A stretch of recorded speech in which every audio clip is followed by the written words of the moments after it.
ರೀಸೆಂಟಾಗಿ ವಾಟ್ಸಪ್ಪಲ್ಲಿ ಒಂದು ಇಮೇಜ್ ಡೌನ್ಲೋಡ್ ಮಾಡಿರೋದ್ರಿಂದ 2 ಲಕ್ಷ ರೂಪಾಯಿನ ಕಳ್ಕೊಂಡಿದ್ದಾನೆ ಒಬ್ಬ ಹುಡುಗ. ಸೊ ಇದನ್ನು ಯಾವ ಥರ ಸ್ಕ್ಯಾಮ್ ಮಾಡಿದ್ದಾರೆ ಅಂದರೆ, ಇದಕ್ಕೆ ಸ್ಟೀನೋಗ್ರಾಫಿ ಅನ್ನೋ ಒಂದು ಹೊಸ ಮೆಥಡನ್ನು ಯೂಸ್ ಮಾಡಿದರೆ. ಸೊ ಹೆಂಗೆ ಅಂದರೆ, ಒಂದು ಇಮೇಜ್ ಇರುತ್ತೆ, ಆ ಇಮೇಜ್ ಹಿಂದೆ ಬರೆದಿರುವಂಥ ಕೋಡು ನಮಗೆ ಕಾಣ್ತಿರಲ್ಲ. ಬಿಕಾಸ್ ಇದು ಕಂಪ್ಯೂಟರ್ AI ಮಾತ್ರ ಇದನ್ನು ಡಿಟೆಕ್ಟ್ ಮಾಡೋಕ್ಕಾಗುತ್ತೆ. ಎನಿ ವೈರಸ್ ಟೂಲ್ ಇದನ್ನು ಮಾತ್ರ ಡಿಟೆಕ್ಟ್ ಮಾಡೋಕ್ಕಾಗುತ್ತೆ. ಹೇಗೆ ಒಂದು ವೆಬ್ಸೈಟ್ ಆಗಿರ್ಬೋದು ಅಥವಾ ಅಪ್ಲಿಕೇಶನ್ ಆಗಿರ್ಬೋದು, ಸೊ ಅದರ ಹಿಂದೆ ಇರೋ ನಮಗೆ ಕೋಡಿಂಗ್ ಗೊತ್ತಾಗಲ್ವೋ, ಸೊ ಇದು ಕೂಡ ಅದೇ ಥರನೇ ಇರುತ್ತೆ. ಬಟ್ ನಮಗಿದು ಕಾಣಲ್ಲ, ಸ್ಕ್ಯಾಮರ್ಸ್ಗೆ ಮಾತ್ರ ಗೊತ್ತಿರುತ್ತೆ.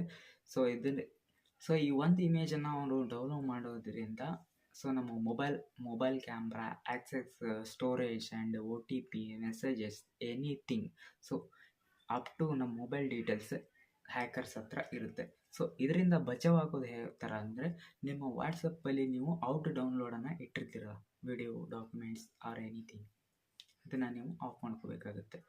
ಸೊ ಹೇಗೆ ಅಂತ ಅಂದರೆ, ನಿಮ್ಮ ವಾಟ್ಸಪ್ಪನ್ನು ಓಪನ್ ಮಾಡಿಕೊಂಡು ಸೆಟ್ಟಿಂಗ್ಸ್ ಆಪ್ಷನ್ ಮೇಲೆ ಕ್ಲಿಕ್ ಮಾಡಿ.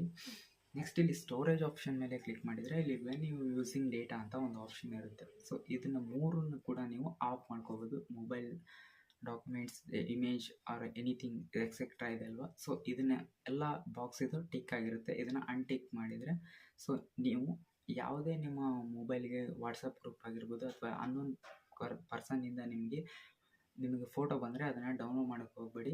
ಸೊ ಫಸ್ಟ್ ಅದನ್ನು ಚೆಕ್ ಮಾಡಿಬಿಟ್ಟು, ಗ್ರೂಪಿಂದ ಬಂದರೆ ಕೆಲವೊಂದು ಸಲ ಏನಾಗುತ್ತೆ, ಗ್ರೂಪಿಂದ ಕೂಡ ಬರುತ್ತೆ, ಅದು ನಮಗೆ ಗೊತ್ತಾಗಿರಲ್ಲ, ಅದೇ ಯಾವ ಗ್ರೂಪಿಂದ ಬಂದಿರುತ್ತೆ ಅಂತ ನಮ್ಗೆ ಗೊತ್ತಾಗಲ್ಲ. ಕೆಲವೊಂದು ಸಲ ಅನ್ನೋನ್ ನಂಬರಿಂದ ಯಾವುದಾದ್ರೂ ಫೋಟೋ ಅಥವಾ ವೀಡಿಯೋಸ್ ಎನಿಥಿಂಗ್ ಬಂದರೆ ಅದನ್ನು ಡೌನ್ಲೋಡ್ ಮಾಡೋಕ್ಕೆ ಹೋಗಬೇಡಿ. ಫಸ್ಟು ಆ ನಂಬರ್ ಯಾವುದು ಅನ್ನೋದು ಚೆಕ್ ಮಾಡಿ ಆಮೇಲೆ ಡೌನ್ಲೋಡ್ ಮಾಡಿ. ಸೊ ಐ ಹೋಪ್ ಒಂದು ವಿಡಿಯೋ ನಿಮಗೆ ಯೂಸ್ಫುಲ್ ಆಗಿದೆ ಅಂತ ಅನ್ಕೋತೀನಿ. ಇಷ್ಟ ಆದರೆ ಒಂದು ಲೈಕನ್ನು ಮಾಡಿ, ನಿಮ್ಮ ಫ್ರೆಂಡ್ಸ್ಗಳಿಗೆ ಕೂಡ ಶೇರ್ ಮಾಡಿ. ನಮ್ಮ ಚಾನಲ್ನ ಇನ್ನೂ ಕೂಡ ಸಬ್ಸ್ಕ್ರೈಬ್ ಆಗಿಲ್ಲ ಅಂದರೆ ಸಬ್ಸ್ಕ್ರೈಬ್ ಆಗಿ. ಫೇಸ್ಬುಕ್ ಮತ್ತು ಇನ್ಸ್ಟಾಗ್ರಾಮಲ್ಲಿ ನೋಡ್ತಾ ಇದ್ದರೆ ಫಾಲೋವನ್ನು ಮಾಡ್ಕೊಳ್ಳಿ ಅಂತ ಹೇಳ್ತಾ ಸಿಗೋಣ ನೆಕ್ಸ್ಟ್ ವಿಡಿಯೋದಲ್ಲಿ.